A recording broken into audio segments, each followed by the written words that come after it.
चुपचाप खड़े रहे। तबीयत ठीक नहीं है क्या? माफ करना, मुझे झटकी आ गई थी। हमारी फौज बहुत बिखरी हुई है, हम उनके दूसरे हमले का सामना नहीं कर पाएंगे। ओके, पहली पंक्ति को सामना करने भेज देना जैसे ही फ्लॉकी नजदीक आए। क्या तुम उससे फिर की बात कर रहे हो? ठीक है, भेज दूंगा। और तुम क्या करोगे? मैं दुश्मन को रोकने जा रहा हूँ। तुम्हें रोकोगे कैसे? वहां तक पहुंचोगे कैसे? वाह, क्या गजब की होती है। तुम वहां अकेले जा रहे हो?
थॉरफिन, भेड़ों को चारा दे दो और गाय का दूध दो लूं। ठीक है।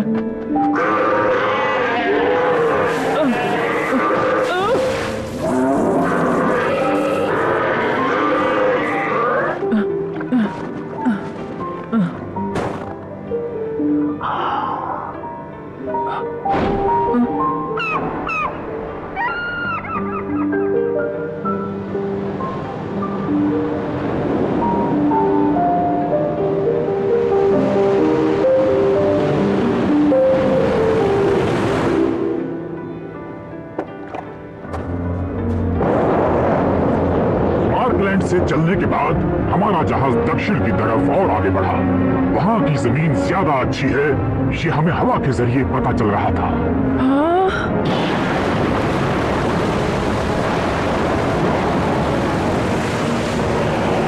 और फिर हमें वो जगह मिल गई, एक नया महाद्वीप।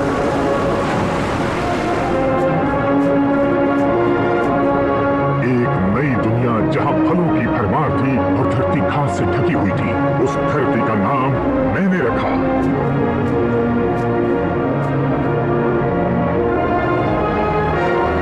मैंने उसे नाम दिया विनलैंड। सुनकर मजा आया बच्चों? अब समझ आ गया मैं लीफ एरिक्सन क्या क्या कर सकता हूँ। आप तो कमाल के लीफ अंकल। फिर क्या हुआ? वहाँ कोई था क्या? वहाँ गर्मी थी क्या? वो जगह आइसलैंड से बड़ी थी? हाँ बिल्कुल, वो जगह यहाँ से बहुत बड़ी थी। हर तरफ हरियाली ही हरियाली थी वहाँ। हमें वहाँ रहने वाले कुछ आदिवासी भी दिखे। हम एक दूसरे की भाषा नहीं समझ सकते थे, लेकिन हम दोस्त बन गए। ये पंखों वाली टोपी और पाइप उन्होंने तोहफे में दिया था। देखो, ये देख रहे हो? सिर्फ सच्चे योद्धाओं को ही इसे पहनने की इजाजत है। तुमने मुझे योद्धा समझा, ये तो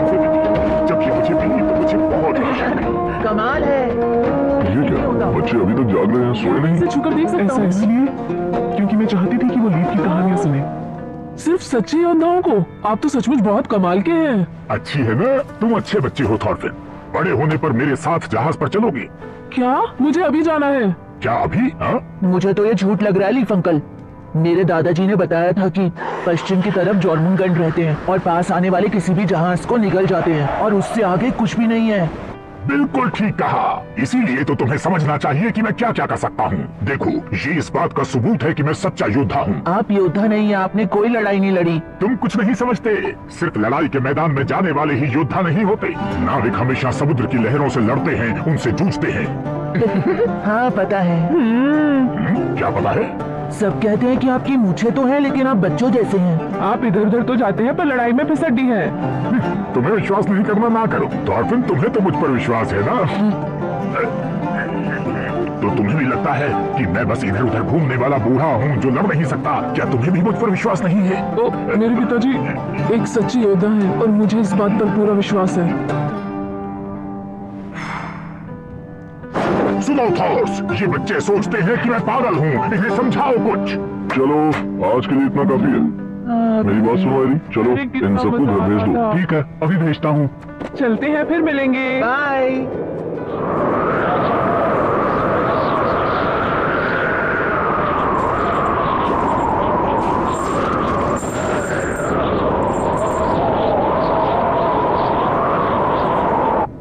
ग्रीनलैंड में बहुत से लोग ठंड से जमकर मर गए हैं। हाँ, इस साल बहुत जबरदस्त ठंड पड़ेगी, बहुत से जानवर मारे जाएंगे।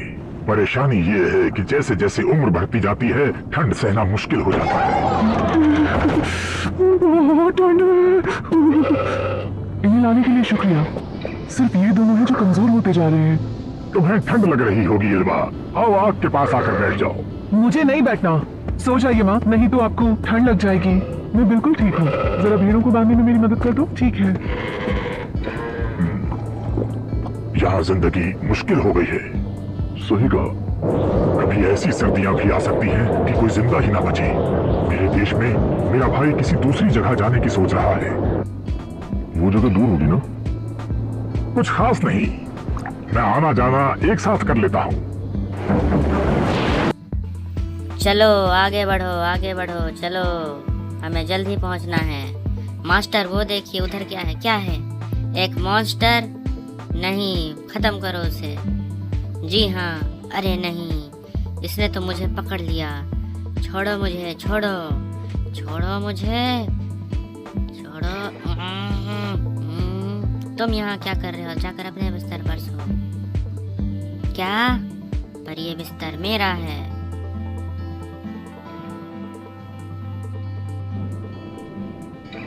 उनकी तरफ ध्यान मत दो, तुम चिंता करने का काम बड़ों पर छोड़ दो। इधर आओ, जल्दी से कंबल में दुपक जाओ।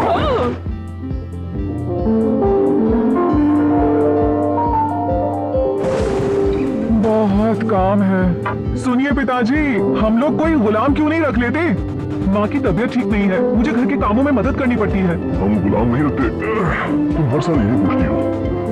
हाँ, आप बहुत ही अजीब हैं।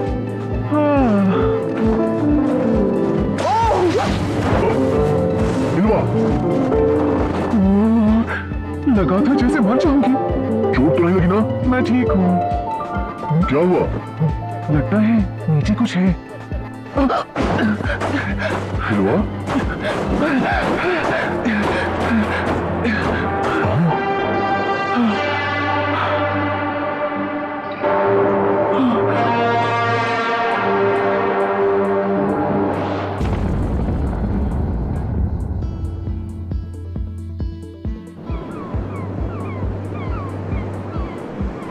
लीफ अंकल, कल जो आपने कहानी सुनाई थी वो कितनी सच है?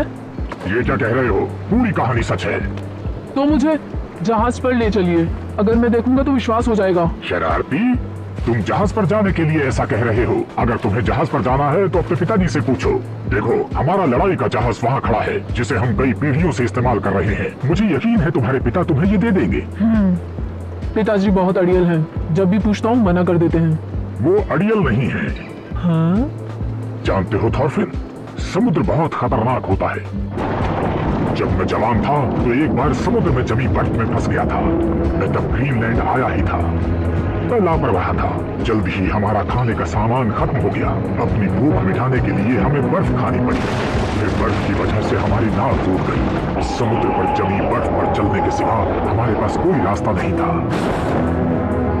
फिर एक दिन ऐसा आया जब सिर्फ मैं ही जिंदा बचा था। मेरे सभी 6 साथी ठंड से मर गए थे। अगर ऐसा है तो जब हमें इतनी मुश्किलों का सामना करना पड़ता है तो हम इतनी दूर उत्तर में क्यों रहते हैं? एल्गा, जल्दी से पानी गर्म करो। इल्मा, कंबल लेकर आओ। लाई। अरे नहीं, इसे क्या हो गया? ये बर्फ में दबा हुआ था।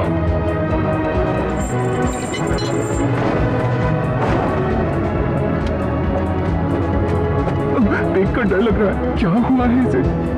आग में और लकड़ियां डाल दो। लेकिन पिताजी, लगता नहीं ये जिंदा है। इसके हाथ पैर तो अकड़ चुके हैं। देखने से तो ये बहुत ही खतरनाक लग रहा है। ये हमारे गांव का तो नहीं है, लेकिन बर्फीले तूफान में ये बाहर क्या करने निकला होगा? क्या करने निकला होगा? ये एक भागा हुआ गुलाम है। अगर आप इसे छुपाएंगे तो मुश्किल में पड़ जाएंगे। हम वहां से भाग आए। बहुत पहले मेरे पूर्वज बड़ी दूर रहा करते थे, पूर्व दिशा में, उस धरती पर जिसका नाम है नॉर्वे। वो यहाँ के मुकाबले गर्म इलाका है, जहाँ समुद्र जमता नहीं है। वो अच्छी जगह है, बहुत सारी खाड़ियों से घिरी हुई। लेकिन एक दिन एक शक्तिशाली आदमी हेरल्ड वहां पहुंचा। हेरल्ड ने जंगल में फैलती आग की तरह हमारे गांवों को जीत लिया। उसने अपने आप को नॉर्वे का राजा घोषित किया और वहां राज करने लगा।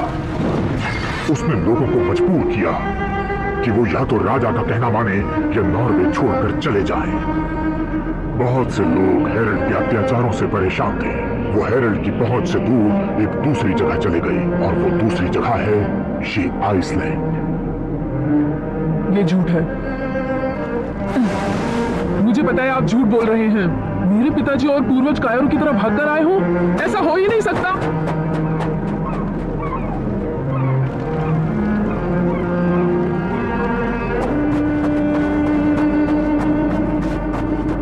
पिताजी, पिताजी, मेरी बात सुनिए। लीफ अंकल कहते हैं कि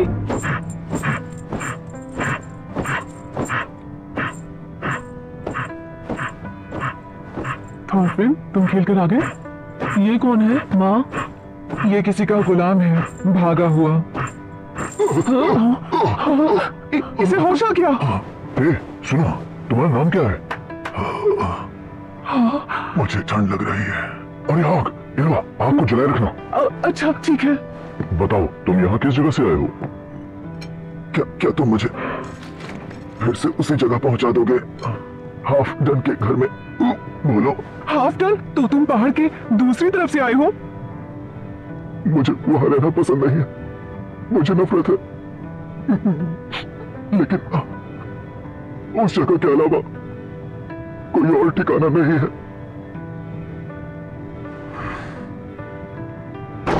सुनो थॉर्स, जल्दी चलो, हाफ डन तट पर पहुंच गया है। वो लोग फिर से लड़ाई करने के लिए आए हैं। बस तुम ही उसे कुछ समझा सकते हो। वो लोग तट पर आकर किसी गुलाम के बारे में बात कर रहे हैं। लीफ उनसे बातचीत करने में लगे हैं, लेकिन मुझे डर है कि हाफ डन लड़ाई शुरू कर देगा।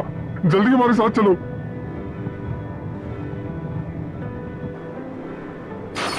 इंसान के शरीर पर सिर्फ एक ही गहना अच्छा लगता है, और वो है हार। सोने या चांदी का नहीं, लोहे की जंजीरों का। इंसान को सही तरीके से रहना सिखाना हो तो बस उसके गले में जंजीर डाल दो। ठीक कहा ना मैंने? कल रात मेरे गुलाम ने जंजीर तोड़ी और भाग निकला। उसके बारे में किसी को पता है? हमसे लड़ाई की कोशिश मत करना। तुम सुधरोगे नहीं, पुरानी लड़ाइयां फिर से शुरू करना चाहते हो। ये पहले भी परेशानियां खड़ी करता रहा है। हमें इसे रोकना होगा, वरना यहाँ लड़ाई शुरू हो जाएगी। अकड़ मत दिखा, मैं अब तक तुझे भूला नहीं हूँ। पिछली लड़ाई में मेरा बायां हाथ तूने ही काटा था। वो इसलिए क्योंकि तूने मेरे छोटे भाई का पैर काटने की बेवकूफी की थी। छोड़ो इसे। मेरा भाई अब कभी भी चल नहीं पाएगा। आज मैं तेरा पैर काट दूंगा। तो आ जा फिर, कानून से आखिर डरता ही कौन है? क्या कर रहे हो?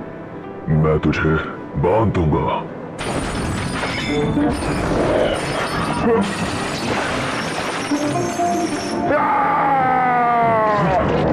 किसी को कानून तोड़ने नहीं देता।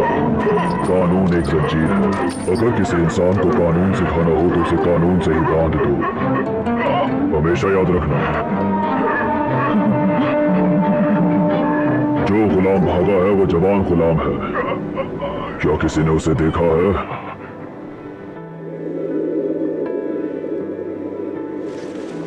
मैं कहाँ आ गया?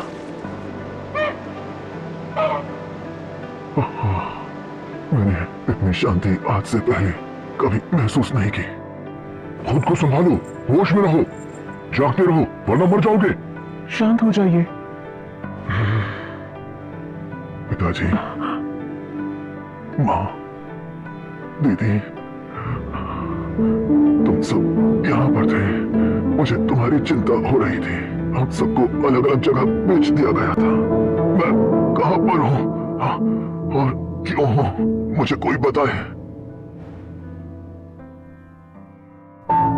पश्चिम दिशा की तरफ समुद्र के उस पार एक जगह है जिसका नाम विनलैंड है। वहां यहाँ के मुकाबले गर्मी है, धरती उपजाऊ है।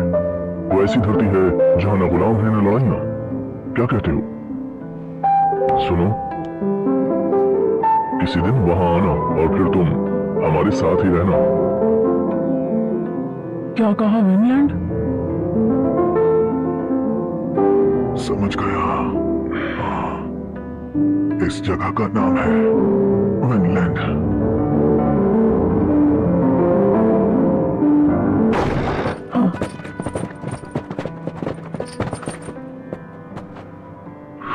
मिल ही गया। इस तरह आने के लिए माफ करना थॉर्स। इस गुलाम का असली मालिक मैं हूं। इसे मुझे दे दो। लेकिन पिताजी, थॉरफिन मेरे साथ चलो। सुनिए हाफटन, क्या आप जानते हैं हम इसे छिपा नहीं रहे थे। जब आपका गुलाम मर रहा था तब हमने इसकी जान बचाई थी। हाफटन, इस आदमी के कितने पैसे दिए थे?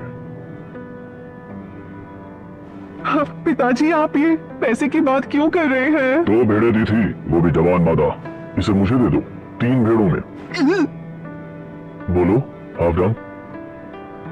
मैं इसे ले जाऊंगा और दूसरे गुलामों के आगे इतना मारूंगा कि दोबारा भागने की हिम्मत नहीं करेगा। मैं 4 भेड़ें दूंगा। चुप करो, क्या तुमने सुना नहीं जो अभी हाफटन ने कहा है? हो जाओ। अगर इससे दुगनी मांगू तो दे दूंगा। सभी मादा भेड़ें 3 साल से कम की हैं।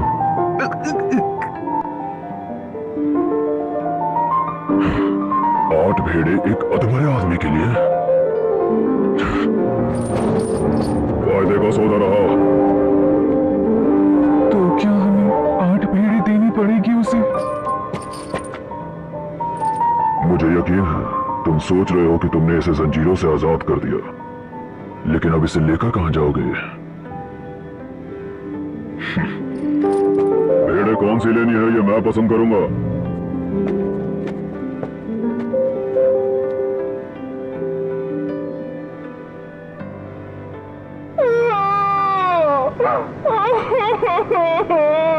दीदी, आपको दुख हो रहा है? बिल्कुल हो रहा है। उसके बदले हमने 8 भेड़ें दी और वो मर भी गया। पिताजी, ये क्या किया आपने? आपको ऐसा नहीं करना चाहिए था। पिताजी, क्या हम भी यहाँ भागकर आए थे? लीफ अंकल ने बताया कि हमारे पूर्वज भी पूर्व दिशा से यहाँ भागकर आए थे। क्या ये बात सच है? हाँ, कहा तो यही जाता है। तो